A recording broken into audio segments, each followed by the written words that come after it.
Welcome to VS99 news bulletin ముందుగా headlines చూద్దాం. MLC Parvathireddy Chandrasekhar Reddy press meet.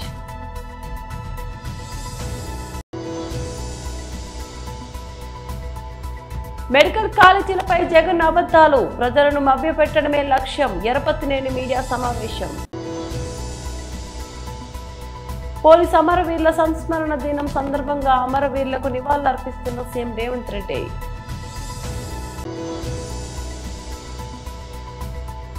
Jubilee Hills ఉప ఎన్నిక బరిలో నామినేషన్ల వెలువ. MLC Parvathireddy Chandrasekhar Reddy press meet.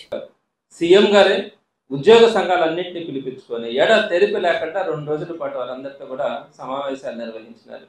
2 రోజుల పాటు సీఎం గారు నేరుగా ఉద్యోగ సంఘాలందరినీ కూడా పిలిపించి వారితో సమావేశాలు నిర్వహిస్తూ ఉంటే అందులో కూడా దీపావళికి ముందు జరుగుతున్నటువంటి పరిణామాలను చూసి ఉద్యోగస్తులు కానీ మేము కానీ అందరూ కూడా అనుకున్నాం 4 డిఏలు పెండింగ్ ఉన్నాయి, వాటన్నిటిని కూడా ఇస్తారు, పిఆర్సీ కమిషన్ వేస్తారు, అలానే ఐఆర్ ఈ లోపల ఐఆర్ని రిలీజ్ చేస్తారు, 30% ఐఆర్ని రిలీజ్ చేస్తారు, అలాగనే ఏదైతే పెండింగ్లో ఉన్నాయో అరియర్స్ వాటన్నిటిని కూడా రిలీజ్ చేస్తారని చెప్పి ప్రతి ఒక్క ఎంప్లాయీ కూడా ఆశతో ఎదురు చూస్తున్నారు. ఎందుకంటే 2 రోజుల పాటు డైరెక్ట్గా సీఎం గారే ఇన్వాల్వ్ అయ్యి మాట్లాడుతూ ఉన్నప్పుడు ప్రతి ఒక్కరు కూడా ఎక్స్పెక్ట్ చేసినారు.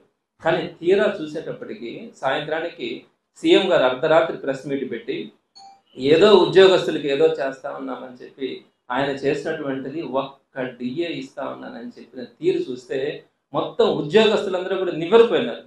ఏంటిది 4 డిఏలు పెండింగ్ ఉంటే ఒక్క డిఏ ఇవ్వడం, పిఆర్సీ గురించి కానీ పిఆర్సీ కమిషన్ వేస్తున్నానని కానీ ఈ లోపల ఐఆర్ ఇవ్వడం కానీ ఈ లోపల ఏదైతే పెండింగ్ బకాయిలు ఉన్నాయో వాటన్నిటిని ఇవ్వాలన్న ఆలోచన కానీ ఈ విధమైనటువంటి ఎక్కడా కూడా ఆలోచన చేయకుండా ఒక్క డిఏ ఆ డిఏ ఇచ్చినటువంటి తీరు కూడా దానికి సంబంధించినటువంటి జీవోలో కూడా ఎంత ఘోరమైనటువంటి మోసం కనపడతా ఉందన్నది నేను మీ ద్వారా ప్రభుత్వాన్ని డిమాండ్ చేయదలుచుకున్నాను.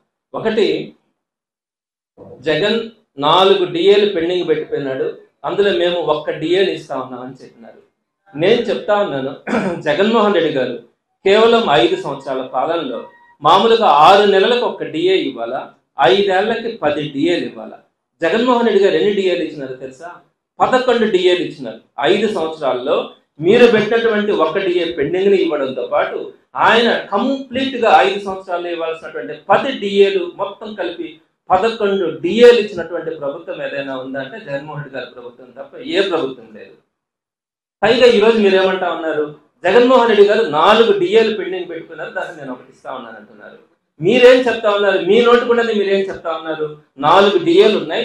1 జనవరి 24, 2 జూన్ 24, జనవరి 25, జూన్ 25.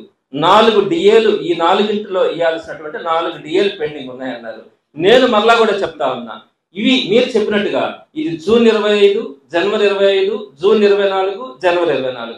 సరే, ఈ 4 జగన్ అన్నారు, మీకే అర్థమవుతా ఉంది. ఈ 3 కూడా కూటమి ప్రభుత్వం వచ్చిన తర్వాత 6 నెలలకు ఒక్కసారి ఇవ్వాల్సినటువంటి డిఏలలో ఈ 3 డిఏలు పెండింగ్ ఉన్నాయి అన్నది. ఇకపోతే 1 డిఏ అయినా మీ టైంలో పెండింగ్ ఉంది కదా అని మీరు అనుకోవచ్చు. అది జనవరి 2024 ఇవ్వాల్సినటువంటి డిఏ మీ టైంలోనే కదా అని మీరు అనుకోవచ్చు. ఆ ఒక్కటైనా కూడా నేను దానికి కూడా చెప్తా ఉన్నా, ఎప్పుడైనా కూడా డిఏలు ఇవ్వాలన్నప్పుడు కేంద్ర ప్రభుత్వ ఉద్యోగులకు సంబంధించి డిఏని రిలీజ్ చేసిన తర్వాత ఆ తర్వాత రాష్ట్ర ప్రభుత్వాలన్నీ కూడా డిఏని రిలీజ్ చేసే అలవాటు. మెడికల్ కాలేజీలపై జగన్ అబద్ధాలు, ప్రజలను మభ్యపెట్టడమే లక్ష్యం. ఎరపతినేని మీడియా సమావేశం. దేశవ్యాప్తంగా కూడా అందరూ దీపావళి వేడుకలు జరుపుకున్నారు. మన ఆంధ్ర రాష్ట్రంలో కూడా అత్యంత కన్నుల పండుగగా ఒక భూతాన్ని ఆంధ్రప్రదేశ్ రాష్ట్రాన్ని పట్టి పీడుస్తున్న ఒక భూతాన్ని తరిమేశామనే ఆనందంతో ఆంధ్రప్రదేశ్ ప్రజానికం కూడా గతం కన్నా ఎక్కువగా ఆనందోత్సాహాలతో దీపావళి జరుపుకున్నారు. దీనికి రీజన్ ఏంటంటే, ఎప్పుడు అధికారంలో ఉన్నప్పుడు కూడా విధ్వంసం, అధికారంలో లేనప్పుడు కూడా విధ్వంసం, ఈ విధ్వంసం వీళ్ళ వైసీపీ జగన్ డిఎన్ఏలోనే ఈ విధ్వంసం అనే ఒక విషతుల్యమైన పదార్థం వాళ్ళ డిఎన్ఏలో వాళ్ళ రక్తంలో ఉంది. అది మారిస్తే మారేది కాదు, మందుల వల్ల తగ్గేది కాదు, ఆపరేషన్ వల్ల పోయేది కాదు. దీనికి ప్రపంచంలో మందు ఇంతవరకు ఏ సైంటిస్టు ఏ శాస్త్రజ్ఞుడు కూడా కనుక్కోలేదన్నదే అక్షర సత్యం. సో దీన్ని ఎప్పటికప్పుడు ఎన్నికలు వచ్చినప్పుడు ఆంధ్రప్రదేశ్ ప్రజానీకమే డాక్టర్లుగా, సైంటిస్టులుగా, శాస్త్రవేత్తలుగా, పరిశోధన చేసే అనుభవజ్ఞులుగా వాళ్ళే మారి ఈ వైసీపీ పెనుబోతాన్ని ఆంధ్రప్రదేశ్లో అధికారంలోకి రాకుండా చూడాల్సిన బాధ్యత ఆంధ్రప్రదేశ్ ప్రజానీకం మీద, ఆంధ్రప్రదేశ్ ఓటర్ల మీద ఉందన్నది అక్షర సత్యం, నగ్న సత్యం. సో దానికే నిన్న ఎందుకు ఇంత పెద్ద ఎత్తున జరుపుకున్నారు ఆంధ్రప్రదేశ్లో అనే దానికి ఒక విజనరీ లీడర్, 45 సంవత్సరాల సుదీర్ఘ రాజకీయ అనుభవం కలిగిన ఒక మేధావి, హైదరాబాద్ని ఈరోజు ఐటీ హబ్గా మార్చగలిగిన ప్రపంచం మొత్తం కూడా ఈరోజు అభినందించే మన రాష్ట్ర ముఖ్యమంత్రి వర్యులు చంద్రబాబు నాయుడు గారు మరలా ఆంధ్రప్రదేశ్ని కూడా ఇంకొక హైదరాబాద్ కన్నా ఇంకా మంచి స్థాయిలో ఉంచాలని చెప్పి 2024లో ఎన్డీఏ ప్రభుత్వం అధికారంలోకి వచ్చిన తర్వాత అనేక పరిశ్రమలు, అనేక ఐటీ కంపెనీలు గౌరవ నారా లోకేష్ గారు, విద్యాశాఖ మంత్రులు మరియు ఐటీ మినిస్టర్ గారు వీళ్ళ ఆధ్వర్యంలో ఇండిపెండెన్స్ వచ్చిన తర్వాత భారతదేశంలో ఏ రాష్ట్రం సాధించలేని ఒక భారీ ఇన్వెస్ట్మెంట్ అనొచ్చు దాన్ని. పోలీస్ అమరవీరుల సంస్మరణ దినం సందర్భంగా అమరవీరులకు నివాళులర్పిస్తున్న సీఎం రేవంత్ రెడ్డి. పోలీస్ అంటే సమాజానికి ఒక నమ్మకం, ఒక భరోసా. ప్రపంచమంతా నిద్రపోతున్నా సరే సమాజంలో శాంతి భద్రతల పరిరక్షణకు కట్టుబడి తను మాత్రమే మేల్కొని ఈ సమాజాన్ని కాపాడుతూ ఉంటాడు. విధి నిర్వహణలో ఒక్కోసారి ప్రాణాలను సైతం ఫనంగా పెట్టాల్సి వచ్చినా మన పోలీసులు వెనకడుగు వేయడం లేదు. ఒకవైపు నెత్తురు చిందుతున్నా మన రక్షణ కోసం ప్రాణాలు అర్పించిన వీరులు ఎందరో ఉన్నారు. విధి నిర్వహణలో దేశం కోసం ప్రాణాలు అర్పించిన ఎందరో పోలీసు అమరవీరులను స్మరించుకోవడం మన అందరి కర్తవ్యము, బాధ్యత. ఆ బాధ్యతతోనే దేశవ్యాప్తంగా ప్రతి సంవత్సరం అక్టోబర్ 21న పోలీసు అమరుల సంస్మరణ దినోత్సవంగా ఘనంగా నిర్వహించుకుంటున్నాం. ఈ సందర్భంగా విధి నిర్వహణలో వీర మరణం పొందిన పోలీసు అమరులకు తెలంగాణ రాష్ట్ర ముఖ్యమంత్రిగా 4 కోట్ల ప్రజల పక్షాన ఘనంగా శ్రద్ధాంజలి ఘటిస్తున్నా. పోలీసు అమరులను స్మరించుకునే రోజు అక్టోబర్ 21కి మహోన్నత చరిత్ర ఉన్నది. 1959 అక్టోబర్ 21న అంటే సరిగ్గా 66 సంవత్సరాల కిందట భారత చైనా సరిహద్దుల్లోని హాట్ స్ప్రింగ్స్ వద్ద దురాక్రమణకు దిగిన చైనా సైనికులతో మన సైనికులు వీరోచితంగా పోరాడారు. మాతృభూమి పరిరక్షణలో సిఆర్పిఎఫ్ అధికారి కరణ్ సింగ్ నేతృత్వంలో 10 మంది జవాన్లు వీర మరణం పొందారు. నాటి నుంచి ప్రతి ఏటా అక్టోబర్ 21వ తేదీన దేశవ్యాప్తంగా విధి నిర్వహణలో ప్రాణాలు అర్పించిన పోలీసు అమరులను స్మరించుకోవడం మన దేశపు గౌరవప్రదమైన సాంప్రదాయంగా మారింది. దేశం కోసం ఆనాటి నుంచి ఈనాటి వరకు ఎందరో పోలీసులు ప్రాణత్యాగం చేశారు. వారందరికీ పేరు పేరున హృదయపూర్వక శ్రద్ధాంజలి ఘటిస్తున్నాను. ఈ సంవత్సరం దేశవ్యాప్తంగా 191 మంది పోలీసు సిబ్బంది, తెలంగాణ రాష్ట్రంలో 6 పోలీసులు విధి నిర్వహణలో ప్రాణాలను అర్పించారు. గ్రేహాండ్స్ కమాండోలు టి సందీప్, వి శ్రీధర్, ఎన్ పవన్ కళ్యాణ్ సంఘ విద్రోహ శక్తులతో పోరాడుతూ వీరమరణం పొందారు. జూబ్లీహిల్స్ అసెంబ్లీ నియోజకవర్గ ఉప ఎన్నిక రాష్ట్ర వ్యాప్తంగా తీవ్ర ఆసక్తి రేపుతోంది. ఒక్క స్థానం కోసం అభ్యర్థులు భారీ సంఖ్యలో పోటీ పడుతుండటంతో అక్కడ హోరాహోరీ పోరి ఖాయంగా కనిపిస్తుంది. నామినేషన్ల స్వీకరణకు మంగళవారంతో గడువు ముగియనుండగా ఇప్పటికే 127 మంది తమ నామినేషన్ పత్రాలను దాఖలు చేశారు. వీరిలో ప్రధాన పార్టీల అభ్యర్థులతో పాటు స్వతంత్రులు, చిన్న పార్టీల ప్రతినిధులు అధిక సంఖ్యలో ఉండడం గమనార్హం. సిట్టింగ్ ఎమ్మెల్యే మాగంటి గోపీనాథ్ అకాల మరణంతో ఈ ఉప ఎన్నిక అనివార్యమైంది. ఈ నేపథ్యంలో అధికార బీఆర్ఎస్ పార్టీ వ్యూహాత్మకంగా వ్యవహరిస్తుంది. ఎన్నికల నోటిఫికేషన్ వెలువడక ముందే దివంగత ఎమ్మెల్యే సతీమణి మాగంటి సునీత గోపీనాథ్ ను తమ అభ్యర్థిగా ప్రకటించింది. Party working president KTR, senior నేత హరీష్ రావు సహా ముఖ్య నేతలంతా రంగంలోకి దిగి ఇంటింటి ప్రచారం చేస్తూ ప్రచారంలో దూసుకుపోతున్నారు. ఈ నెల 13న ప్రారంభమైన నామినేషన్ల ప్రక్రియ నేటితో ముగియనుంది. దాఖలైన నామినేషన్లను అధికారులు బుధవారం పరిశీలించారు.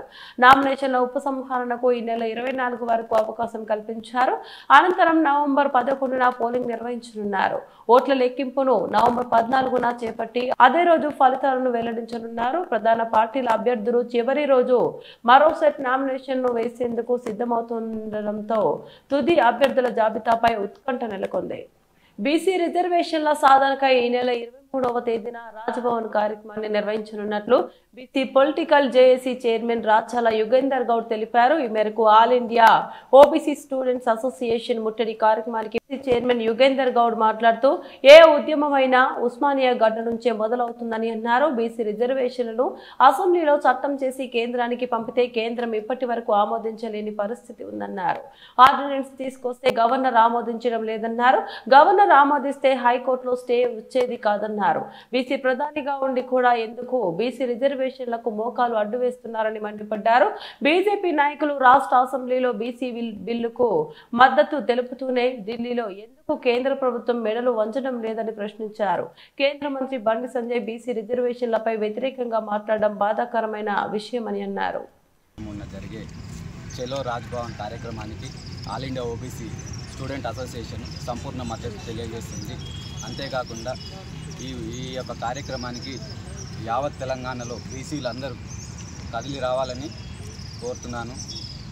మనం 56% జనాభా ఉన్న మనం 40% రిజర్వేషన్ తీసుకోవడంలో ప్రభుత్వాలకు చిత్తశుద్ధి లేకుండా పోయింది. కావున ఈ ప్రోగ్రాంను బీసీ ప్రజలందరూ కలిసి వచ్చి విజయవంతం చేయాలని కోరుతున్నాను. బీసీలకు 42% రిజర్వేషన్లు కల్పించాలనే డిమాండ్తో అక్టోబర్ 23వ తేదీన బీసీ పొలిటికల్ జేఏసీ ఆధ్వర్యంలో చలో రాజ్భవన్ కార్యక్రమాన్ని కూడా నిర్వహించబోతా ఉన్నాం.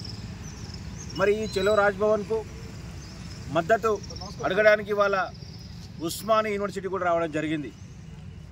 మరి ఏ ఉద్యమమైనా విద్యార్థుల నుంచే మొదలవుతుంది, అది ఉస్మానియా గడ్డ నుంచే మొదలవుతుంది. మరి ఈ ఉస్మానియా యూనివర్సిటీలో all India OBC students association జాతీయ అధ్యక్షులు కిరణ్ కుమార్ గారు, అదేవిధంగా తెలంగాణ రాష్ట్ర ఇన్ఛార్జ్ గణేష్ గారు కూడా వాళ్ళని కలవడం జరిగింది. వారు కూడా వెంటనే మద్దతు తెలపడం జరిగింది. మరి రాష్ట్ర ప్రభుత్వం ఇచ్చిన మాట ప్రకారం బీసీలకు 42% రిజర్వేషన్లు కల్పిస్తూ అసెంబ్లీలో చట్టం చేసి కేంద్రానికి పంపినా కేంద్రం ఇప్పటి వరకు ఆమోదించినటువంటి పరిస్థితి. మళ్ళీ ఆర్డినెన్స్ తీసుకొస్తే గవర్నర్ సంతకం పెట్టినటువంటి పరిస్థితి.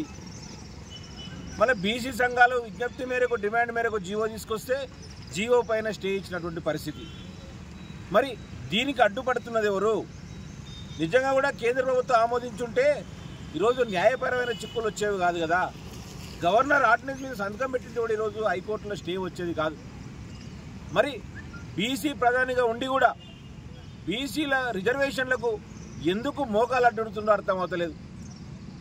మరి బీజేపీ నాయకులు చూస్తేనేమో రాష్ట్ర అసెంబ్లీలో ఈరోజు ఆమోదిస్తారు, రాష్ట్ర అసెంబ్లీలో మద్దతు తెలుపుతారు, తెలంగాణ బంద్లో కూడా పాల్గొంటారు. మరి ఢిల్లీలో ఎందుకు ఒప్పిస్తలేరు? ప్రధాని మోదీ గారిని ఎందుకు మీరు అడిగి బిల్లును ఈరోజు తీసుకురావడంలో ఎందుకు కృషి చేస్తలేరని చెప్పి అడుగుతా ఉన్నా. మరి కేంద్ర మంత్రి ఒక ఆయన ఏమన్నా బండి సంజయ్ గారు అనుకుంటా ఏదో మీడియాలో మనతో బరాబర్ అడ్డుకుంటామంటారు. ఇంతకు ఒక బీసీ నాయకుడు ఉండి బీసీ నాయకుడు నువ్వు అధ్యక్షుడు అయినాక చాలామంది బీసీలు నీ వెంట నడిచిండ్రు, ప్రేమించిండ్రు, నీకు నీ నాయకత్వాన్ని బలపరిచిండ్రు. అలాంటి మీరు ఈరోజు బీసీ రిజర్వేషన్ల మీద వ్యతిరేకంగా మాట్లాడడం నిజంగా బాధాకరం. మరి ఇద్దరు కేంద్ర మంత్రులు ఉన్నారు, 8 మంది ఎంపీలు ఉన్నారు. ఎందుకు మీరు ఒత్తిడి తీసుకొస్తలేదు కేంద్ర ప్రభుత్వం మీద? అందుకే కేంద్ర ప్రభుత్వ ప్రతినిధి అయినటువంటి ఈరోజు గవర్నర్ గారు రాష్ట్రంలో ఉన్నారు. ఆయన కూడా కేంద్ర ప్రభుత్వం ఆదేశాల మేరకు ఆర్డినెన్స్ మీద సంతకాలు పెట్టకుండా బీసీ బిల్లులు కూడా తొక్కి పెడుతున్నటువంటి పరిస్థితి ఉంది. అందుకే ఈరోజు బీసీ సమాజం అంతా మనం చూసినాం. 18 నాడు ధర్నా బంద్ ఏ విధంగా జరిగిందో, బీసీల చైతన్యం లేదనే వాళ్ళకు అదో కనువిప్పు. ఎంత ప్రశాంతంగా ఈరోజు పక్క బంద్గా ఈరోజు బీసీ బంద్ కూడా నిర్వహించినటువంటి పరిస్థితి చూసినాం. అందుకే ఈ యొక్క బీసీలు కూడా ఇప్పుడు కూడా రోడ్డు ఎక్కకుంటే మన హక్కులు కూడా మనం కోల్పోవాల్సి వస్తుంది. మన హక్కులు ఎప్పటికీ సాధించుకోలేని పరిస్థితి ఉంది. కాబట్టి ఈ యొక్క ఉద్యమాన్ని ఏ విధంగా ఉందో ఇదే విధంగా తీవ్రతరం చేయాలి. అందుకే ఈరోజు విద్యార్థుల సహకారం కూడా మాకు పూర్తిస్థాయిలో అందిస్తూ ఉన్నారు. కాబట్టి వేలాది మందితో ఈ నెల 23వ తేదీన చలో రాజ్భవన్ కార్యక్రమాన్ని నిర్వహిస్తబోతా ఉన్నాం. ఆ చలో రాజ్భవన్ కార్యక్రమం చూసినా సరే కేంద్రం దిగివచ్చి వెంటనే బీసీ బిల్లులు ఆమోదించాలని చెప్పి మేము కోరుతా ఉన్నాం. పార్వతీపురం మన్యం జిల్లా సాలూరు వైసీపీ క్యాంపు కార్యాలయంలో మాజీ డిప్యూటీ రాజన్న దొర మీడియాతో మాట్లాడుతూ బాధ్యతాయుతమైన మంత్రి పదవిలో ఉన్న సంధ్యారాణి నోరు ఉందని, మాజీ అధినేత వైఎస్ జగన్మోహన్ రెడ్డిపై ఇష్టం వచ్చినట్లు అడ్డు అదుపు లేకుండా మాట్లాడితే చూస్తూ సహించేది లేదని మాజీ మంత్రి రాజన్న దొర మండిపడ్డారు. గతంలో తాను 4 సార్లు ఎమ్మెల్యేగా ఉన్నప్పటికీ గౌరవం ఇచ్చి మర్యాదపూర్వకంగా ఉండేవాళ్లమని, కానీ మంత్రి సంధ్యారాణి సంస్కృతి సాంప్రదాయాలను విడనాడి ఏకవచనంతో నీకు బుద్ధి ఉందా అంటూ సంస్కారహీనంగా బుర్ర లేకుండా మాట్లాడడం సరికాదని ఆయన మండిపడ్డారు. గిరిజనులపై కేసులు పెడుతూ భయభ్రాంతులకు గురి చేస్తున్నారని, ఏ రాష్ట్రంలోనైనా ప్రభుత్వాలు మారకపోయినా అభివృద్ధి అనేది నిరంతర ప్రక్రియ అని, అలాంటి సందర్భాల్లో ప్రతి అభివృద్ధి పని మేము చేశామని డప్పులు కొట్టుకుని మీ ప్రభుత్వానికి అలవాటుగా మారిందని ఎద్దేవా చేశారు. మిగతా పేపర్లు అడగండి. ఎక్కువగా నేను రాసింది ఈనాడు ఆంధ్రజ్యోతిలో బాగా బ్లాస్ట్ అప్ అయ్యాము. అప్పుడే కొడుకు చెప్పగలను. అది నేను మళ్ళీ మా జగన్ గారు తిట్టేట్టుకుంటుందని మాట్లాడటం లేదు. సంస్కారం నేర్చుకోమని చెప్పండి. మంత్రి పదవి ఇచ్చాడు నారాయణ గారు 2 సార్లు చెప్పారు. మరి మా సేమ్ అదే మాట అన్నారు ఆయన. సిపిఐ నారాయణ గారు దానికి ఒక్కరేంటి కారణం ఇచ్చారా? ఒక్కరేంటి స్పందించారా? పదే చెప్తాను. నేనంతా కూర్చున్నా ఏం చెప్తున్నారు లేదంతా. గతంలో పిల్లలు చనిపోయినారు, మరి పరామర్శకి వెళ్ళారంటే నేను నా హయాంలో పోలవరం నియోజకవర్గ విద్యార్థి చనిపోతే సభాన్ని అక్కడ పెట్టుకుని నేను మా అధికారులు తీసుకుని వెళ్ళి వెంటనే అక్కడికి వెళ్ళి అధికారులు తీసుకుని వెళ్ళి నేను 10 లక్షల చెక్కు కూడా ఇచ్చాను. అప్పటికప్పుడు రాయించి 10 లక్షల చెక్కు ఇచ్చాం.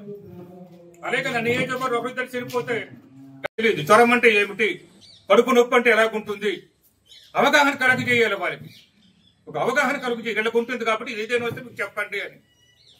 అటువంటిది చేశారా? నేను ఆమె చెప్తున్నారు 190 గురుకులాలకి నేను వేశాను, మీరేశారు గురుకులాలకి. నేను మంత్రికి అయిన తర్వాత వేశాను. రికార్డు చూసుకోండి. నేను చెప్పింది తప్పు అంతా నేను రాజకీయాల నుంచి తప్పుకుంటాను. నేను మీరేశారా అది సంజయరాయన్ గారికి అడుగుతున్నాను. నేను మంత్రిగా ఉన్నట్టు గురుకులాలకు నేను వేశాను. ఆశ్రమ స్కూల్కి ఫైలు పెట్టాం ఏఎన్ఎం వేయడానికి. ఫైల్ సీఎం ఆఫీసులు పెండింగ్ ఉంది, ఎన్నికలు వచ్చినాయి. ఆశ్రమ స్కూల్ కూడా వేయడానికి ఫైలు పెట్టాం. ఆ ఫైల్ కాపీలు కూడా కావాలంటే అదే ఉన్నాయి. ఫైల్ ఆగిపోయింది మధ్యలో, ఎన్నికలు వచ్చాయి. గురుకులాలకు నేను ఉండేటప్పుడు వేసాం. మీరు చూసుకోండి. అట్లేదు మీ సెక్రటరీ కోలు మీరేదో కొత్తగా వేసినట్టు చెప్తున్నారు. ఏఎన్ఎంలు అంటున్నారు. Welcome back. బులెటిన్ ముగించే ముందు మరోసారి హెడ్లైన్ చూద్దాం.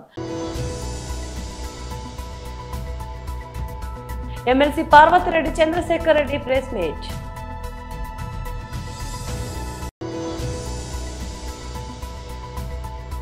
మెడికల్ కాలేజీలపై జగన్ అబద్ధాలు, ప్రజలను మభ్యపెట్టడమే లక్ష్యం. ఎరపతినేని మీడియా సమావేశం. పోలీసు అమరవీరుల సంస్మరణ దినం సందర్భంగా అమరవీరులకు నివాళులర్పిస్తున్న సీఎం రేవంత్ రెడ్డి.